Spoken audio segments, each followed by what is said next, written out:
Hey gamers, welcome back to Gamer Bargains. Today we're going to be looking at the XMP profile and maybe some problems you guys are having.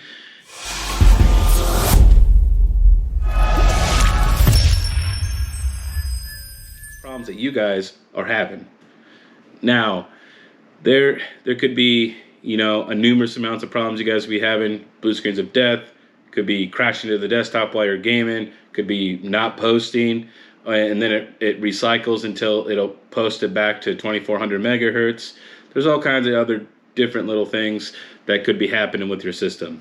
So we're going to go over some of those things today, and be sure to stay to the end of the video because I will also be putting in, there'll be a giveaway at the end of this month. So make sure you listen to the details so you guys could get what's being given away for free from the desktop, and it ended up being the XMP profile. You could also be getting no boots. You could be getting a no post, and eventually it'll recycle and set its self back down to the, what is it, like 2400 megahertz or something like that. So we're going to be looking at some causes why this happens and some things that you should be already have looked for before you bought your memory. And and then we'll get into ways to fix it. So first off, let's get into some of the causes. So like I said before, it could be blue screens of death. You could be getting crashes to your desktop. It could freeze the computer. It could not post. There could be a ton of things that are happening. And if you just recently built a computer, or maybe you changed your XMP profile, maybe you always ran on stock, like, I keep reading about this XMP profile and getting, more performance out of it. I'm going to enable it. And most of the time, actually not in my instance, but in most other people's times, when they just enable the XMP profile, it does typically work. But there is times when it doesn't. One is you need to make sure that your motherboard will support the memory speed that you have. So I'll show some stuff up on the screen now, and some I'll show two different variants of the same chipset with different motherboard speeds. Not motherboard speeds, memory speeds. Boy, I'm off today.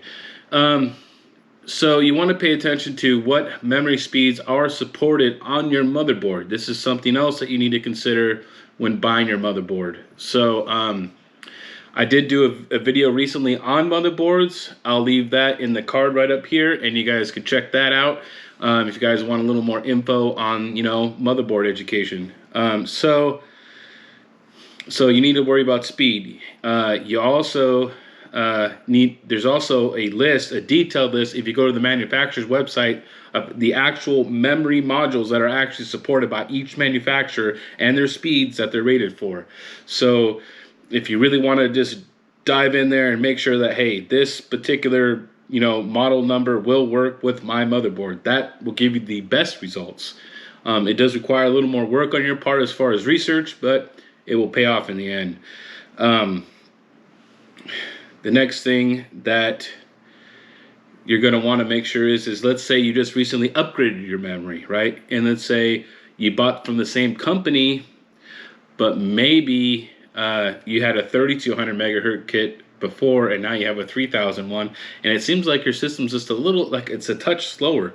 Well, what's happening is you have two different memory speeds, and so what it's doing is it's down tuning the other faster memory down to where the slower memory is at 3000 megahertz. So when you're buying memory, make sure that you're buying the exact same kind of modules with the same cast latencies and the same speed on there. So always, and if you're not sure what the speed and cast latency is, if you turn your computer all the way off and actually turn the power supply off and unplug it, and then you actually take out your memory modules, they will say on them what they are, of all those exact details that you need to buy your next kit.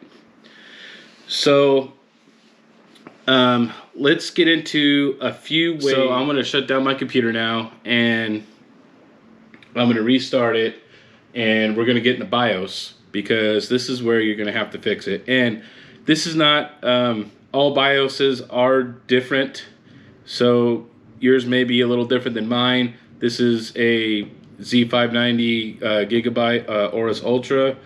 So it's a little bit higher end of a board, so it may have a little more features in yours, but even the mid-tier to low-end tier should still have these features. You're just gonna have to probably look a little harder. Okay, now I don't have a capture card, so I'm just gonna have to turn the camera at my screen so you guys can see what I'm talking about. So, okay guys, so as I stated before, and sorry about the little bit of reflection here, okay, but this, I have to hold my camera because I don't have a capture card, but this will give you everything you need to know. So this is, and yes, I know this is a TV screen. This is my editing rig, so this is like a spare computer to me. So this is not my actual gaming rig. Okay, but so if you come over here, and usually it's under tweaker, or maybe overclock settings, or OC, or something of that nature. Okay, and this is, you know, this is where your XMP profile is. See, profile 1. DDR4 3200 megahertz, system memory multiplier, auto 3200. Okay, this is where you're going to, that's actually where you set your XMP profile. Now, what you need to do though is you need to come over under here, right here, where it says DRAM voltage channels A and B. Now what that means is there's two memory channels, you know, usually on your motherboard, unless you have a mini ITX, and it may just be channel A. So instead of saying channel A and B, it'll just say channel A. But what happens is this is one way to fix it, okay? And it will take some trial and error. So what you'll need to do is you're gonna have to set the voltage, because usually what happens is as soon as you hit this profile over here, okay, and you click it to auto, it kind of auto tunes the memory voltage, and usually if it's not a particular memory stick that's like meant to be on your motherboard, it will not give it enough voltage most of the time. So, and this will be set to auto. So what you need to do is you need to come in here, and you come in here and you go, so then you'll get all your settings like this, and these are all the different voltages you can use, okay? And usually it's all the way down at like 1.20 volts, which is not enough. So what I like to do is I like to start at about 1.35 volts, because that's actually what it says on the kit itself, and that's what most kits will say. So once again, you're going to want to set it to 1.35 volts, and then you'll leave your speed, you know, at 3200 or 3600 megahertz, right? So and you'll reset the system, and hopefully if you had a no post, it will boot. And then if it boots, then you're going to want to do like some stress tests on it, maybe run some Cinebench or play some games or something like that, because you're going to want to stress it for a little while. And then if you stress it for about a half an hour to an hour and you don't get a crash, then usually you're pretty good. I usually don't have a problem.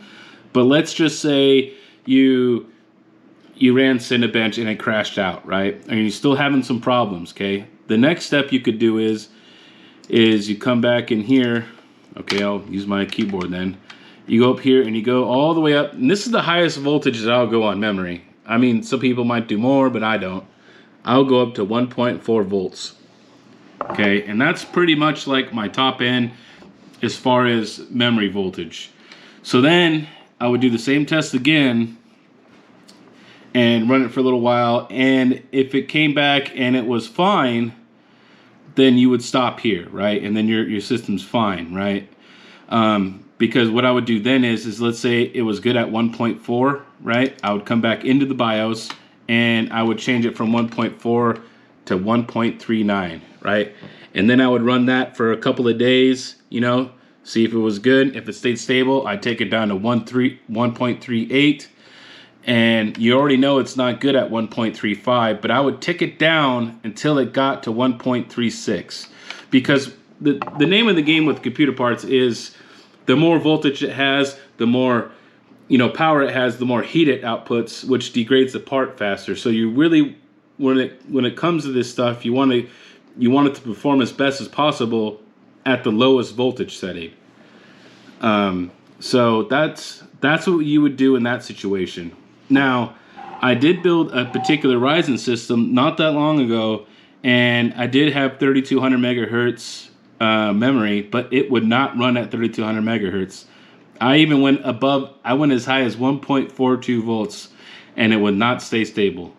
So, and it was a memory module that was not technically supported on my motherboard, so I had problems. So this is the other thing that you're going to have to do when you come in here is, so see the XMP profiles enabled. But then what you're going to have to do is you see where this says auto, and then it has it at 3200. You hit enter, and this is, and some people might not like this, but this is the sad truth is you might not have got a good a good chunk of memory. There is it could be, it's not as good as you think it is. So let's say you're at 3200, right? So then what I would do is I would go down to 3000. And if it was good at 3000, right? You could be fine with even that, because this is right here this is usually what memory will be clocked at when you first install it. Will be at 2400 megahertz. So usually I'll go up to 3000. So you might have to tune down your initial clock speeds, because obviously the 3200 megahertz, which say your kit was rated for 3200, is obviously not able to be supported on this system. You're going to have to turn it down a little bit. Now, you could run this 3000 for a little while, and let's say you're like, okay, well, I'm going to bump it up to 3066, and it was good. You could do that, but you already know at 3200 it'll crash, so you can only move it up a little bit before your crash point.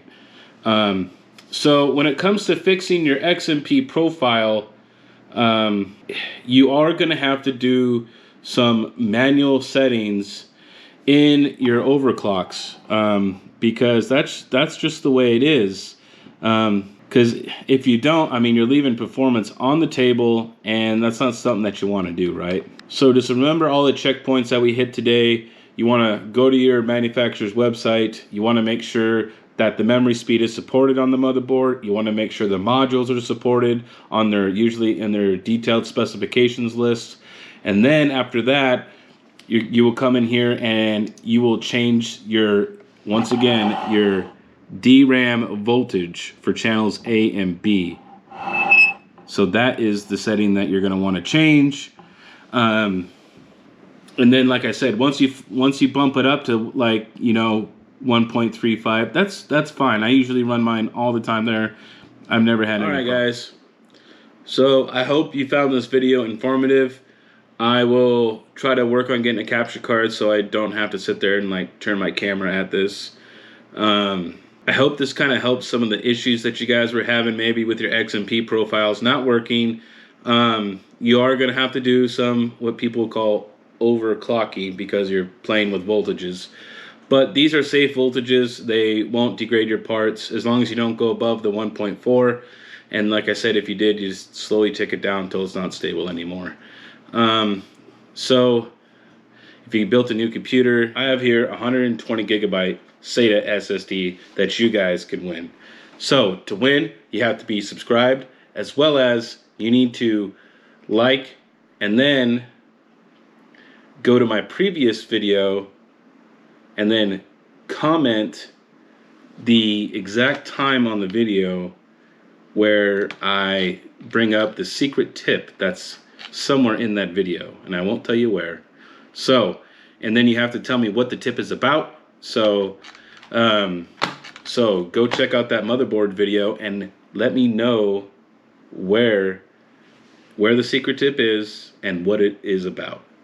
So, and this is to everybody in the US only, and I will ship it out to you. So remember, you got to be subscribed, like the video, go check out the motherboard video, and tell me what the secret tip is and the timeline in your comments. All right? So I'll catch you guys later. I hope everything was helpful today, and I'll see you next time.